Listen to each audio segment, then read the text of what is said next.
Congratulations to the Herriman High School class of 2020. As a sophomore here at Herriman, I had the opportunity to take a computer programming class with Mr. Puich. Before this, I didn't have much interest in coding. I preferred to be working with my hands to build things, and really only took the class to fill an elective credit, something I know we all did at one point or another. On the first day of class, Mr. Puich turned on the projector and 10 lines of code appeared on the screen. He told us to type those exact lines into our computers and then try to run the code.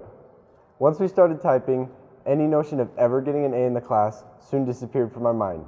Some parts of the code started turning gray, other parts red. Was red bad? I didn't know. Just keep typing, I told myself. Wait, what are those squiggly lines and why are there so many of them? In 10 minutes, 2 people had the program running. That didn't help the confidence of the rest of us. It took an hour and a lot of help from the teacher for the majority of the class to get the program running correctly. All of us began questioning our class choice. Mr. Puich began questioning his career choice. Looking back, I am confident I could get that same program running in 10 minutes, but it took me 3 years. In computer science, the software design process has 3 steps. First, prepare and design the project.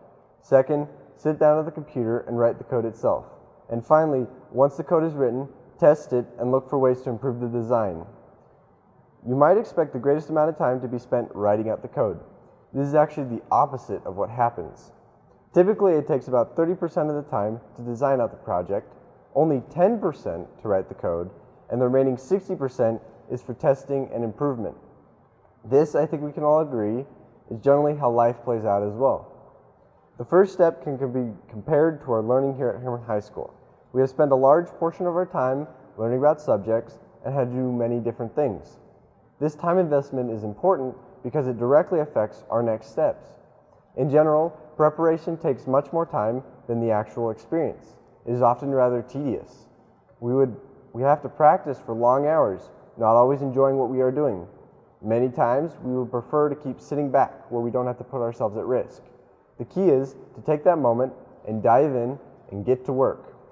Whatever the goal, taking the test, running the race, auditioning for the play, looking back, you see that it took very little time in the grand scheme of things.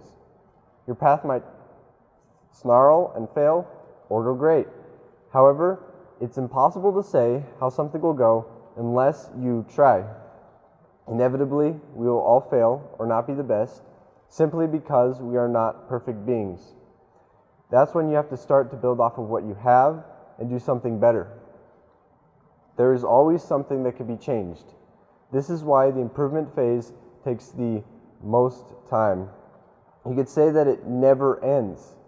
We will always be in a constant state of growth. The past 3 months have forced us all to learn and teach in new ways. As third quarter midterms hit, we thought we had the end of senior year figured out. We knew how to pass all of our classes with the minimum amount of work necessary, and we're looking forward to a little bit of inaction after 4 long years of action. Then plans changed, and we had to figure out how to graduate without actually being in school. It may have taken us 12 years of learning to get here, but we did it. As we go forward, I want to join with my fellow Mustangs as we give 100% to every action we undertake. I wish you all the best. I am excited to see where we will all end up because I know that it will be greater than where we are now. Thank you.